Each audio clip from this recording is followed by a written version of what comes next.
Hello friends, welcome to my channel learn with Shahin. আমি শাহিন। গতকাল OBC সংক্রান্ত একটা নোটিফিকেশান পাওয়া গেছে বিভিন্ন সোশ্যাল মিডিয়ায়, যেটা 7 তারিখে পাবলিশ হয়েছে, 7/8। তো সেটা নিয়েই আজ বিস্তারিত আলোচনা করব। চলমান প্রাথমিক ইন্টারভিউয়ে 17% নাকি 7%। তো চলুন দেরি না করে ভিডিওটি শুরু করা যাক। এই যে government of West Bengal backward classes welfare ডিপার্টমেন্টের পক্ষ থেকে 7/8/2026 একটা নোটিশ ইস্যু করা রয়েছে, যেটার নাম্বার দিয়ে দেওয়া হয়েছে। তো এটা হচ্ছে মূলত ওবিসি যে মামলা, সেই মামলা সংক্রান্ত।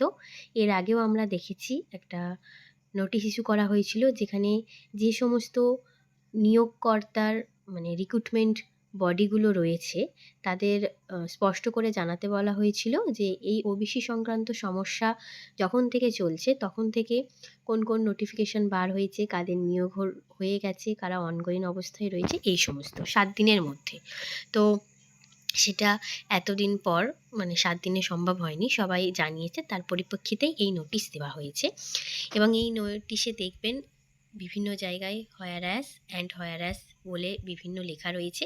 এগুলো সব ওবিসিতে যেটা 17% ছিল এ বি, তারপর 7% করা হয়েছে। 77টা যে শ্রেণী রয়েছে, সম্প্রদায় রয়েছে, এই সমস্ত বিষয়গুলো এখানে রয়েছে। এখানে যে বিষয়টি মেন দেখার সেটাই দেখাবো এবং একটু বোঝার চেষ্টা করব এখানে কি বলা হয়েছে, কারণ এটা নিয়ে বিভিন্ন কনফিউশন তৈরি হচ্ছে। তো এটা হচ্ছে একদম আমি শেষ দিকে চলে যাব যেখানে বলা হয়েছে। আমি একদম শেষ যে জায়গাটা রয়েছে সেই জায়গাটা আমি দেখাচ্ছি, একদম লাস্ট। এখানে কি বলা হয়েছে? And whereas the state government has been advised that the recruitment process initiated during the periods in question and where appointment letters have already been issued to the successful candidates on the basis of the final merit list shall abide by the then reservation policy of the state government so far as OBC reservation is concerned. তো এখানে কি বলা হয়েছে যে যেই সময় OBC নিয়ে বিভিন্ন প্রশ্ন উঠছিল, মানে মামলা চলছিল, যেটা আমি বললাম ইন কোয়েশ্চেন, সেই সময় কারা কারা পাশ করেছে, যে বিভিন্ন পরীক্ষা হয়েছে বা মেরিট লিস্টে নাম রয়েছে বা তাদের অলরেডি অ্যাপয়েন্টমেন্ট লেটার দিয়ে দেওয়া হয়েছে সেটা, তো সেক্ষেত্রে অবশ্যই ওবিসি রিজার্ভেশনটা concern in respect of the other cases. অন্য ক্ষেত্রে কি?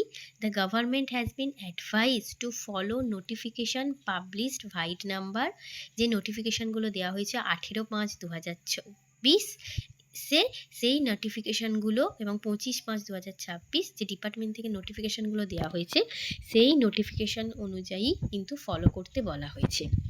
অর্থাৎ এখানে কোথাও স্পষ্টভাবে লেখা নেই যে যাদের অ্যাপয়েন্টমেন্টস দেওয়া হয়ে গেছে তাদের 17% থাকবে বা যেটা অনগোয়িং চলছে সেটা 7% হবে, এরকম স্পষ্ট করে কিন্তু কোথাও এরকম লেখা নেই।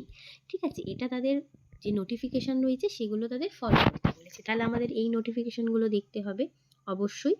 তো পুরোটাই কিন্তু এখানে দেখুন কি বলা হয়েছে শেষে, now therefore all the recruiting agencies authorities of the state of West Bengal are hereby advised to act accordingly while disposing the ongoing recruitment processes। অর্থাৎ অনগোয়িং যে সমস্ত প্রক্রিয়া চলছে, সমস্ত প্রক্রিয়া, সমস্ত এজেন্সিস রয়েছে, অথরিটিস রয়েছে, তাদের অ্যাডভাইস করা হচ্ছে যে যে পরিপ্রেক্ষিতে অর্থাৎ যে নোটিফিকেশানগুলো দেখতে বলেছে 18/5/2026 সেগুলোর পরিপ্রেক্ষিতে সমস্ত ডিসিশান নিতে বলা হয়েছে।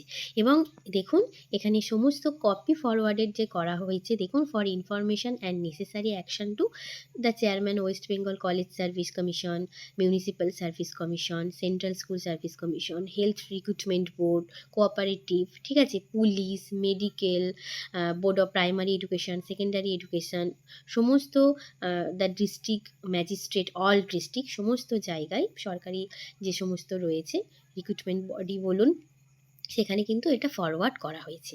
এবার তাহলে আমাদের অপেক্ষা করতে হবে যেখানে যেখানে ফরওয়ার্ড করা হয়েছে এবং যেখানে যেখানে অনগোয়িং চলছে তারা কি নোটিফিকেশান দেয়, সেটাই হচ্ছে মেন দেখার, এবং সেটা দেখা হলে স্পষ্ট হয়ে যাবে। আরও একটা বিষয় যেটা বলবো, 21শে অগস্ট আশা করি সমস্তটা ক্লিয়ার হয়ে যাবে, কারণ সেই দিন একটা মামলা রয়েছে, সেখানেও সমস্তটা পরিষ্কার হয়ে যাবে। তো এই হচ্ছে ওবিসি সংক্রান্ত যেটা বেরিয়েছে সেটার মূল বক্তব্য, যেখানে স্পষ্ট করে কিন্তু এখনও লেখা নেই যে 17% না 7%, সেটার জন্য অবশ্যই অপেক্ষা করতে হবে। এটা ছিল আজকের আপডেট। আর এটার পরিপ্রেক্ষিতে অনেকেই জানতে চান এবং মেসেজও করেছেন যে ইন্টারভিউ কবে থেকে শুরু হবে। তো ইন্টারভিউ শুরু করার জন্য 22 স্টেট পাস যে সমস্ত প্রার্থীরা রয়েছে, চাকরি প্রার্থীরা প্রতিনিয়ত পর্ষদে যাচ্ছে, বিকাশ ভবনে যাচ্ছে, বিভিন্ন জায়গায় যাচ্ছে, এবং সেখান থেকেই যে আপডেটটা পাওয়া গেছে যে খুব শীঘ্রই, অর্থাৎ এই মাসের 3rd উইকের মধ্যেই কিন্তু নোটিফিকেশান আসতে পারে। দেখা যাক কী হয়। বলা হয়েছে যে গ্রিন সিগন্যাল দিয়ে দেওয়া হয়েছে, পর্ষদ থেকে বারবার রিমাইন্ড করানো হচ্ছিল যে এই প্রক্রিয়াটা চলছে, এটা কি করব। তো সেখান থেকে বলা হয়েছে শুরু করার জন্য। এবার নোটিফিকেশান এলেই আমরা বুঝতে পারবো। দেখা যাক কী হয়। পরবর্তী আপডেট যখন পাবো অবশ্যই আপনাদের সাথে শেয়ার করব। আজকের ভিডিওটি এখানেই শেষ করলাম। ধন্যবাদ সকলকে ভিডিওটি শেষ পর্যন্ত দেখার জন্য।